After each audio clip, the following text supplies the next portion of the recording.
Clock in, clock in. Black Gotti just walked in.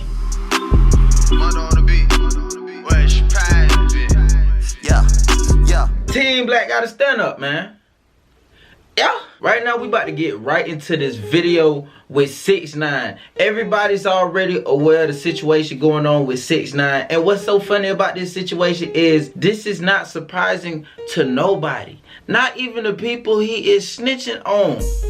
They knew this was possible of happening. That's why I'm just like, really? And hopefully 6ix9ine was smart enough to realize at the end of the day, people he was surrounding himself around don't really got love for him like they portray to, or how he wants them to. Like, bro, come on, man. So in all reality, this situation from the jump was so obvious that it's not gonna turn out too good.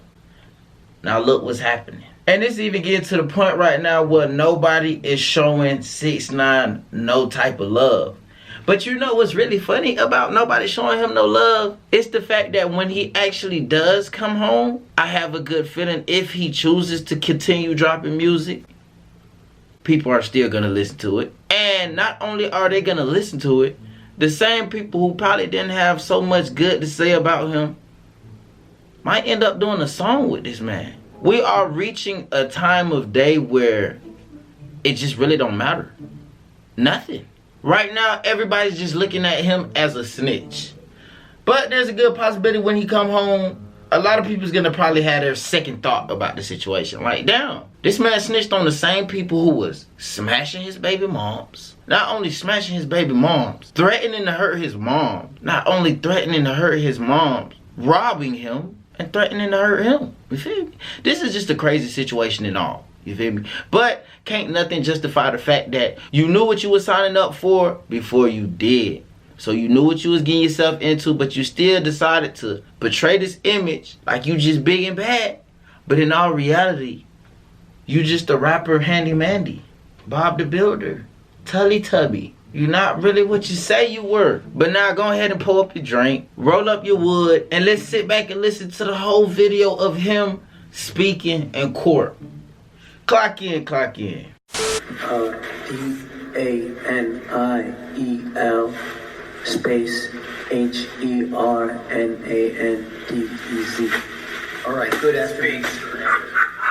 I'll ask you to keep your voice up and speak slowly and distinctly for the benefit of everybody in this large courtroom. Counsel, you may inquire. Thank you, Your Honor. Good afternoon, Mr. Hernandez. Hey, Mr. Hernandez, how old are you? 23. You're old. Do you go by any other names? Yes. What are those? Tekashi 6ix9ine, Pix. Don't forget Snitch. You was, Yeah. they call you Snitch now. Mr. Hernandez, where were you born? Bushwick, Brooklyn. How far did you go in school? About the 10th, 11th grade or so, like that. What? Mr. Hernandez, are you currently in federal custody? Went pretty far. Approximately when did you start living in federal custody? About November 18, 2018. What were you arrested for? Racketeering charges, violent crimes, shootings, drug distribution. At some point, did you decide to cooperate with the government? Yes. When did that happen? A day after, November 19th, the day after we was taken down. In connection with your cooperation, Damn, 6ix9ine been locked up almost a year now, and we already know how the situation happened and how 6ix9ine literally cut everybody off who he used to hang out with right before he got locked up. So it's not surprising that he decided to tell on everybody the next day, like, cause he was ready to tell before y'all even arrested him. You feel me? He was already ready. Y'all just ain't asked him the question until the next day. Simple. pleaded guilty to certain crimes. Yes. What crimes did you plead guilty to? I believe it was 9 counts of racketeering, shootings, and drug distribution. And you listed racketeering as one of the crimes to which you pleaded guilty. Were you a member of any gang? Yes, sir. What was the name of the gang that you were a member of? The non-trade bloods, non-trade blood. Approximately when did you become a member? Around, I would say November of 2017. What sorts of things did 9 trade members do? I'm sorry? What sorts of things did 9 trade members do? We participated in a lot of, violent crimes, robberies, assaults, drugs, sorts of that nature. Mr. Hernandez, do you recognize anyone in the courtroom who was a member of 9 Trey when you were a member? Yes. Who do you recognize? And if you can identify that person, you identify where they're sitting in an article of clothing that that person may be wearing. Hall, Anthony Ellison has a gray suit on.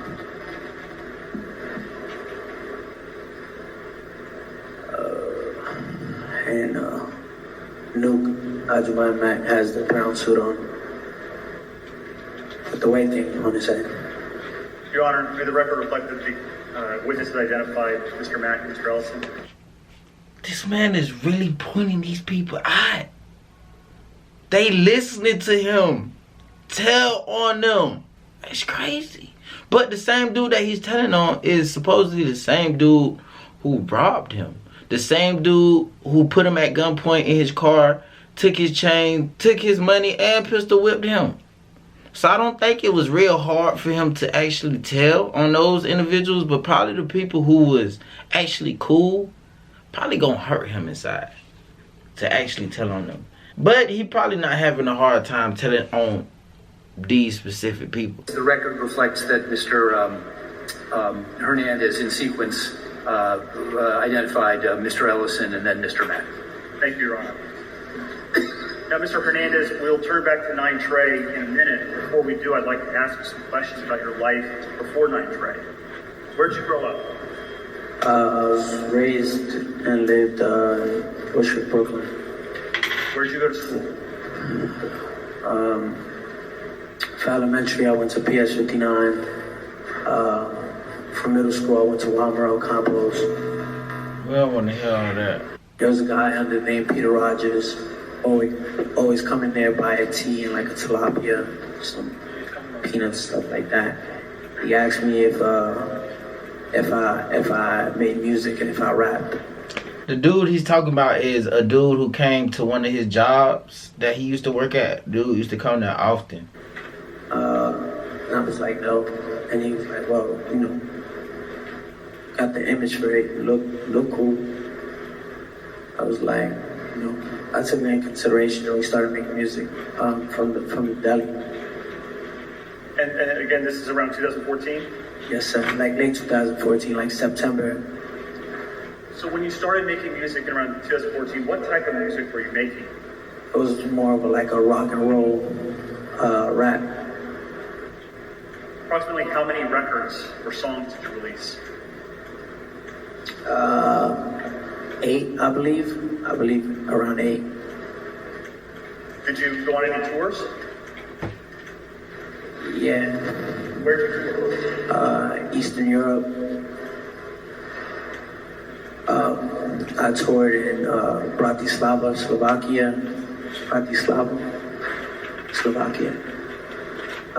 Prague, Czech Republic. Brno, Czech Republic. St. Petersburg, Russia. And Moscow. Were you making any money at this time as a metal rap performer? I mean, for all those shows, I made about like $2,000 profit. I did it just for the experience. Now, Mr. Hernandez, did there come a time when the type of music that you recorded changed? Yes. Approximately when did that happen? It changed in September of 2017. Now, directing your attention to September 2017, did there come a time when you filmed a music video in Brooklyn? Yes, sir. Where in Brooklyn? Bedford-Stuyvesant, Brooklyn, on Madison between Tompkins Avenue and True. Well, that's the 10-minute audio released from 6ix9ine testifying against everybody. You feel me? And I'm pretty sure you got the same thing that I got out of this. And he sounds like he kind of nervous, but at the same time, it sounds like he don't care a little bit. Probably don't care because he know there's a possibility he's coming home real soon. And he probably cares just a little because he know his image is ruined to the whole world. But the real question is his image really ruined? Will people still accept him and his music when he comes home? Or will everybody just cut 6ix9ine off, take him out their playlist, and just don't ever speak about him again? Or will it not matter anymore once this all blows over and he gives his explanation on why he did what he did? Because it's real obvious the reason he's going to give on why he literally told on everybody. But do you guys feel like there's a way to justify telling on everybody? Or is there no way to justify it at all? Let me know. I really want to know what y'all think about this in the comments below. But I'm about done with this one. Clock out. Black got it. Just walked out. Okay, I'm out here trying to get paid, but dog, I ain't got no